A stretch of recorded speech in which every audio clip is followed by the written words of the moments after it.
आप खुद देखिए एग्जामिनर कॉपी कैसे चेक कर रहे हैं। अगर मैं कहूँ तो ये कॉपी चेक नहीं कर रहे हैं, बल्कि ये नंबर देते जा रहे हैं, नंबर बिठाते जा रहे हैं, एक भी नंबर कट नहीं कर रहे हैं।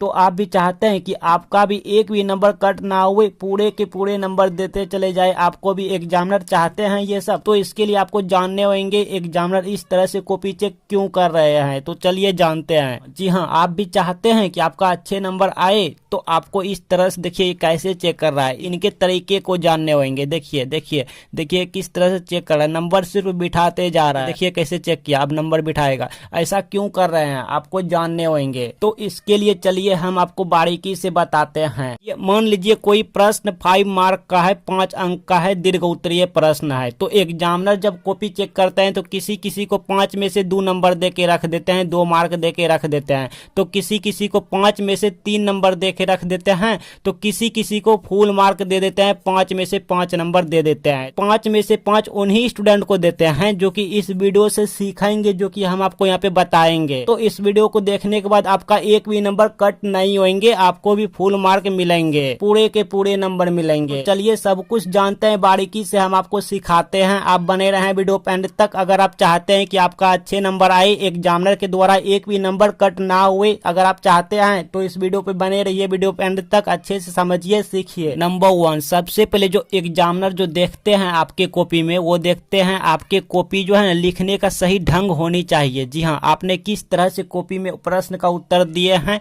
आई मीन अगर हम कुल मिला के बोले तो सही तरीके से कॉपी लिखी होनी चाहिए, एग्जामिनर देखते हैं। अब आप कहेंगे सही तरीका क्या है लिखने का, कैसे लिखें, तो कुछ इस तरीके से लिखना है। आप सीख लीजिए, आपको हम यहाँ पे सब कुछ सिखा देते हैं, बिकॉज ये खुद की एक्सपीरियंस है, एग्जामिनर से मैंने बात किया है। ठीक है, हमको सब कुछ यहाँ पे पता है, तब आपको यहाँ पे बता रहे हैं। देखिए यहाँ पे खंड ब लिखेंगे, यही खंड ब लिखना होता है। ठीक है, और यहाँ पे फिर लिखेंगे लघु उत्तरीय प्रश्न, ब्लैक पेन से देखेंगे ये सब एग्जामिनर आपके, तो आपको ये सब ब्लैक पेन से लिखना है। ठीक है, हाँ। अब आप कहेंगे ब्लैक पेन सर, आप चौक जाएंगे कि ब्लू पेन तो यूज करते हैं, ब्लैक पेन से कॉपी कहीं लिखे जाते हैं। तो देखिए जी हाँ, अगर आप ब्लैक पेन यूज करने का सही तरीका जानते हैं तो आप ब्लैक पेन का यूज करेंगे, अगर नहीं जानते हैं तो आप ब्लू पेन ही रहने दें। बट जो सही तरीके हैं कॉपी लिखने का वो है ब्लैक पेन और ब्लू पेन। ब्लैक पेन का यूज कम किए जाते हैं, ब्लू पेन का ज्यादा किए जाते हैं। ब्लैक पेन का यूज सिर्फ और सिर्फ माइंड पॉइंट और टॉपिक के लिए किए जाते हैं। कैसे, तो सीखिए, यहाँ पे सिखा देते हैं, कुछ भी नहीं है, बहुत ईजी है।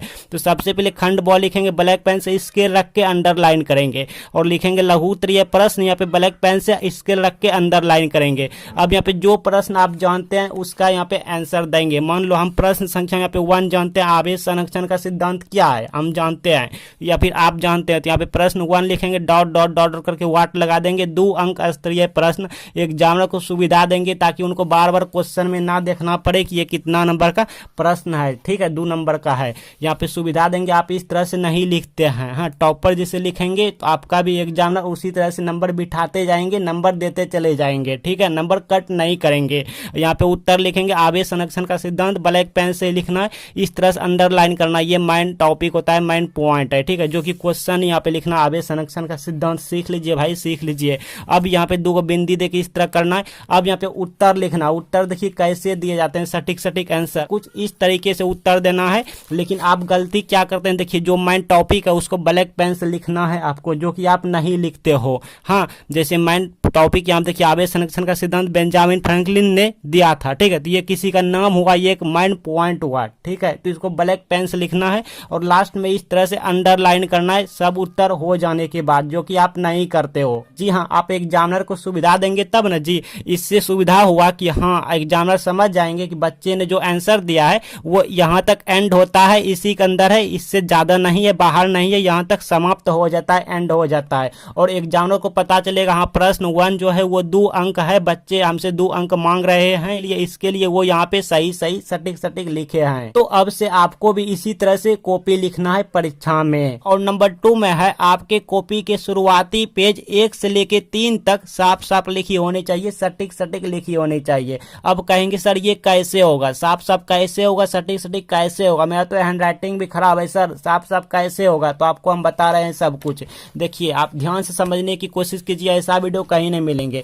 ये हमारा क्वेश्चन पेपर है, ठीक है। हमको क्या करना भाई, शुरुआती पेज में 1 से लेके 3 तक पेज में, शुरुआती पेज में, हाँ एग्जाम कॉपी के शुरुआती पेज में साफ साफ लिखना है, अच्छे से लिखना है, उसमें गलत काट पीट कुछ नहीं करना है। तो इसके लिए हमको क्या करने होंगे कि जो प्रश्न का हम उत्तर अच्छे से जानते हैं उन्हीं का सबसे पहले उत्तर लिखेंगे। मान लो हमको ये 1 नहीं आता, 2 नहीं आता, 3 नहीं आता, 4 आता है, तो जो आपको आता है मन च्वाइस वहां पे उत्तर लिखेंगे। ऐसा कहीं भी नियम नहीं है कि आप पहले 1 का दें, फिर 2 का दें, फिर 3 का दें, नहीं ऐसा नहीं है। मान लो आपको 1 नहीं, 2 नहीं, 3 नहीं आता, तो क्या आप बैठे रहेंगे एग्जाम में? नहीं, अपना मन च्वाइस देना है, नंबर बिठाना है कि मान लो आप 4 का देंगे तो प्रश्न संख्या 4, फिर इसका उत्तर देना शुरू करेंगे। तो जो भी क्वेश्चन का उत्तर आपको अच्छे से आता है सबसे पहले उन्हीं का उत्तर देंगे। ऐसे में क्या होंगे कि आपका काट पीट नहीं होंगे, क्योंकि आप उस क्वेश्चन का आंसर अच्छे से जानते हैं। तो ये हुआ कट क्रॉस से बचाओ। अब आप कहेंगे सर साफ साफ कैसे होगा? सर देखिए, साफ साफ अगर आपका हैंडराइटिंग खराब है, ध्यान से सुनिए मेरे बात को, अगर आपका हैंडराइटिंग खराब है, अच्छा नहीं होता है, तो साफ साफ कैसे होगा? तो जब भी आप लिखेंगे ना, आप एक बार अभी प्रैक्टिस कीजिएगा इस वीडियो को देखने के बाद, ठीक है। देखिए आप तब जाके खुश हो जाएंगे। जब भी आप वर्ड लिखेंगे तो इन वर्डों की दूरी जो है, एक पेंसिल की गैप रखना, एक पेंसिल की दूरी रखना, एक पेंसिल की डिस्टेंस रखना है प्रत्येक वर्ड के बीच में। जैसे आवेश और को के बीच एक पेंसिल की दूरी है, गैप है। को और ना के बीच एक पेंसिल की गैप है। ना और तो के बीच एक पेंसिल की यहाँ पे दूरी है। तो और उत्पन्न के बीच एक पेंसिल की दूरी है। तो इसी तरह से अगर आप वर्ड को छोड़ छोड़ के लिखेंगे, थोड़ा फोल फोल करके लिखेंगे, थोड़ा दूरी दूरी बना बना के लिखेंगे, तो आपको भी इस तरह से देखिए कितने अच्छे देखने में लगने लगेंगे। ये हमने लिखे हैं, लेकिन अच्छा हैंडराइटिंग नहीं था मेरा, बिल्कुल आपके जैसा है मेरा भी हैंडराइटिंग, लेकिन देखने में अच्छा लग रहा है क्योंकि हमने यहाँ पे फोल फोल दूरी बना बना के, डिस्टेंस बना बना के लिखे हैं। तो आपको भी एग्जाम में इसी तरह से लिखने हैं, तो एग्जामिनर को अच्छे लगेंगे देखने में, तो आपको फुल मार्क देंगे, एक भी नंबर कट नहीं करेंगे। और इसके बाद है पैसे, इमोशनल बातें, ये सब नहीं लिखी होने चाहिए। बहुत से स्टूडेंट को मैंने भी देखा है, कुछ पैसे रख देते हैं, लाइक 100, 200, 300 कुछ पैसे रख देते हैं। या तो बहुत से बच्चे कहते हैं सर हम गरीब घर से हैं, मेरे पापा नहीं है सर, पैसे की वजह से हम कोचिंग क्लास नहीं जा पाए, पढ़ाई नहीं कर पाए, सर हम अगर फेल किए तो सुसाइड कर लेंगे, लाइक ये वो ना जाने क्या क्या बोल देते हैं। तो ये सबसे नंबर नहीं मिलता है, बिकॉज एग्जामिनर सीसीटीवी कैमरे की निगरानी में चेक करते हैं, तो उनको खुद से पावर नहीं है कि वो आपको नंबर दे। आप जो बोर्ड कॉपी में लिखे रहेंगे उन्हीं को देख के वो नंबर देंगे। ये सब लिखने से अच्छा है भाई मेरा ट्रिक सीख लो, हम ट्रिक बताए हैं, ठीक है। और गलत शब्द भी नहीं लिखना है कॉपी में, ना ही शायरी लिखना है, ना ही लव स्टोरी लिखना है, ये सब नहीं लिखना है बोर्ड एग्जाम की कॉपी में। तो अब कहेंगे सर अगर एग्जाम में कुछ ना आए तो सर क्या लिखें? वो तो हम अपने बचाव के लिए सर कुछ कुछ लिख देते हैं ताकि एग्जामिनर हम पे रहम करे, दया करे और हमें कुछ कुछ नंबर दे दे बढ़ा चढ़ा के। तो ऐसा भाई नहीं होता, एग्जामिनर ये सब कुछ भी नहीं समझता, ये पॉलिसी नहीं है, ये पॉलिसी के खिलाफ है। तो अब आप कहेंगे सर हम क्या लिखें बोर्ड कॉपी में? क्या बैठे रहेंगे सर एग्जाम में, रोते रहें एग्जाम में? तो नहीं भाई नहीं, ये सब के लिए बचाव के लिए हम ऐसा ट्रिक आविष्कार कर दिया है जो कि यूट्यूब पे कहीं नहीं मिलेंगे। इसके लिए आपके पास यहाँ पे प्लेलिस्ट आ रहे हैं, आप इस प्लेलिस्ट में जाएं और सब सब्जेक्ट का ट्रिक सीख लीजिए। रोने धोने की कोई जरूरत नहीं है और ये सब की जरूरत ही नहीं पड़ेंगे आपको। पैसे, इमोशनल बातें, लव स्टोरी, ये सब लिखने की जरूरत नहीं पड़ेंगे, आप ये ट्रिक सीख लीजिए।